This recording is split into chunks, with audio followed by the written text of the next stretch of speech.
नमस्कार, स्वागत है आपका। आप देख रहे हैं जी राजस्थान। मैं हूं आपके साथ संजय यादव। अगले आधे घंटे में प्रदेश की तमाम बड़ी खबरों से आपको रूबरू करवाएंगे, दिखाएंगे विधानसभा के भीतर आज पूरे दिन भर क्या हुआ, कैसे हंगामा होता रहा और इस वक्त क्या हालात हैं।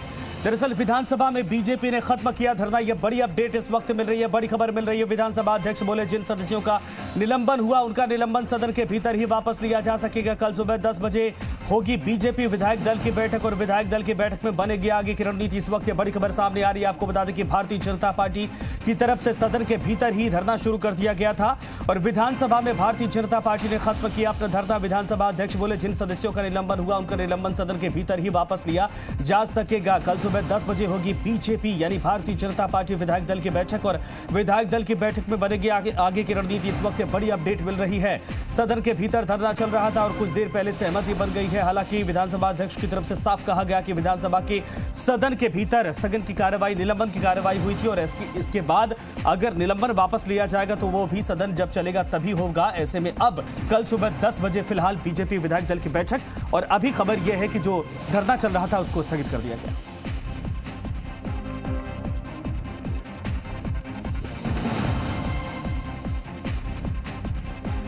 तो शशि मोहन शर्मा हमारे साथ, हमारे वरिष्ठ सहयोगी इस वक्त लाइव जुड़ रहे हैं। शशि, आपके पास आना चाहेंगे, अभी की अपडेट क्या है? खबर यह है कि जो धरना चल रहा था उसको खत्म तो किया गया है, लेकिन कल सुबह 10 बजे बीजेपी विधायक दल की बैठक।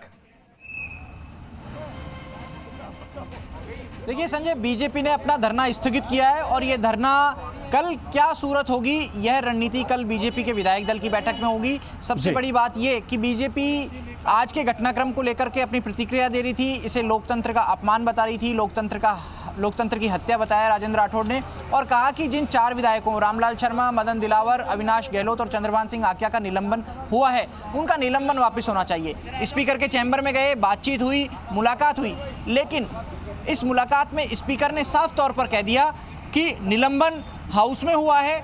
जब हाउस चल रहा था, हाउस एक्शन में था, तो लिहाजा ये निलंबन रिवोक भी, इसकी बहाली भी हाउस में ही होगी। जब हाउस में चेयर पर चाहे स्पीकर हो चाहे सभापति हो, वो जब तक उसकी मंजूरी सदन से नहीं करा लेते तब तक ये बहाली नहीं हो सकती। हो सकता है कल सुबह भी कुछ गतिरोध की स्थिति देखने को मिल जाए, सत्ता पक्ष इस बात पर अड़ जाए कि विपक्ष ने जो आचरण किया उसके लिए माफ़ी मंगाई जानी चाहिए।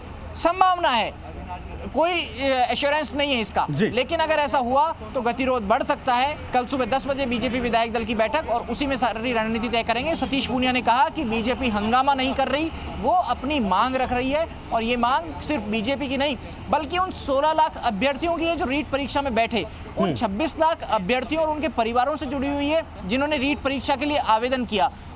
पूनिया ने साफ कहा कि एसओजी अपनी जांच में इतनी आगे बढ़ चुकी है कि अब अगर उसके क्षेत्राधिकार से बाहर कोई बड़े पद पर बैठा हुआ व्यक्ति अगर उसके दायरे में आता है तो क्या वो जांच कर सकती है।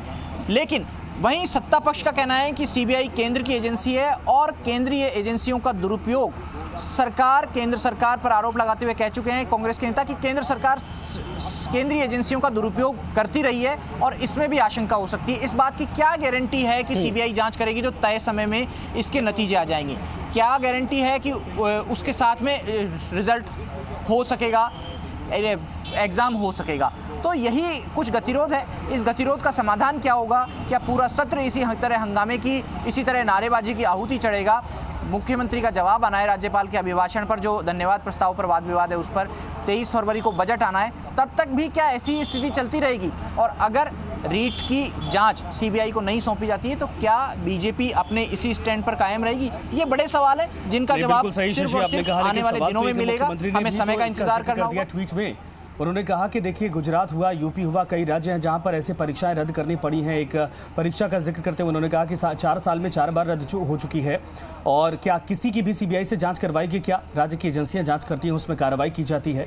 तो क्या ये लगता है कि इस एग्जाम्पल या इस तरीके से बातों को समझाने के बाद विपक्ष मान जाएगा? क्योंकि सीबीआई को लेकर सरकार जाने के मूड में नहीं, बीजेपी सीबीआई से नीचे बात करने के मूड में नहीं, सदन का वक्त बर्बाद हुए जा रहा है। देखिए, सदन का वक्त जाया हो रहा है, इसमें कोई दो राय नहीं है, लेकिन बीजेपी मानस बना चुकी है कि उसको सीबीआई जांच से कम किसी भी सूरत में मानना नहीं है, और सरकार ये मानस बना चुकी है कि उसको सीबीआई जांच किसी भी सूरत में नहीं देनी है। आपने ध्यान दिया होगा संजय, आज प्रश्नकाल में निर्दलीय विधायक बलजीत यादव ने सवाल उठाया कि पिछली सरकार में या पिछले 8 साल में कितने पर्चे लीक हुए, पिछले 3 साल के पर्चे लीक की पूछी। उन्होंने, शांति धारीवाल ने जवाब दिया 8 पर्चे लीक हुए, 85 लोगों की गिरफ्तारियां हुई, मामले दर्ज हुए, अधिकांश का ट्रायल हो गया, एक मामला कोर्ट में पेश नहीं किया जा सका, उसमें अनुसंधान जारी है। लेकिन जब ये सवाल आया तब पूरक सवाल में ये भी पूछा गया कि पिछली सरकार के समय जो पेपर लीक हुए थे उसमें कितने मामलों में सीबीआई जांच दी गई थी। धारीवाल ने बड़ी चतुराई से जवाब दिया कि एक भी मामले में सीबीआई की जांच नहीं दी गई थी। यह सब कुछ भूमिका तैयार करने के लिए हो रहा था। ये आधार की विपक्ष को बताया जाए, जब आपके समय आपकी सरकार थी तब पर्चे लीक हुए तो आपने सीबीआई को जांच नहीं दी, तो फिर अब आप किस अधिकार से सीबीआई की जांच मांग कर रहे हैं। हमारे साथ में कांग्रेस के विधायक जगदीश चंद्र, उनसे बातचीत करते हैं। जगदीश जी, क्या मंशा लग रही है? बीजेपी तो कह रही है सीबीआई जांच से कम कुछ पे मंजूर नहीं होंगे, सरकार देना नहीं चाह रही। देखिए, इस लोगों के पास में कोई इशू तो है नहीं है। 3 साल जनता के बर्बाद कर दिए इन लोगों ने। जो विपक्ष की भूमिका होनी चाहिए थी उसमें भारतीय जनता पार्टी के लीडरशिप बिल्कुल कमज़ोर साबित और को परफॉर्म नहीं कर पाई। एक ये बच्चों को इशू को लेके सरकार ने जो करना सरकार ने किया। सरकार थोड़ी बहुत मंशा लोगों की जारी थी, सरकार ने इन्वेस्टिगेशन किया, एसओजी ने लोगों पे मुकदमे दर्ज किए, तुरंत प्रभाव से मुख्यमंत्री जी ने। लेकिन ये डेडलॉक की स्थिति अगर बनी रही तो मुख्यमंत्री का रिप्लाई आना है अभिभाषण पर, बजट 23 तारीख को आना है। क्या ऐसी स्थिति के बीच में ही बजट लेंगे, ये मांग करते रहेंगे सीबीआई जांच की और आप लोग मानेंगे नहीं? देखिए, सदन का अगर बिजनेस कोई इनकी वजह से डिले हो रहा तो इनको इस बात का पश्चाताप करना चाहिए कि उस समय राजस्थान की 8 करोड़ जनता के लिए इस वक्त जो बातें विधायक जी कह रहे हैं, देखना यह है कि क्या कल इस पूरे मामले पर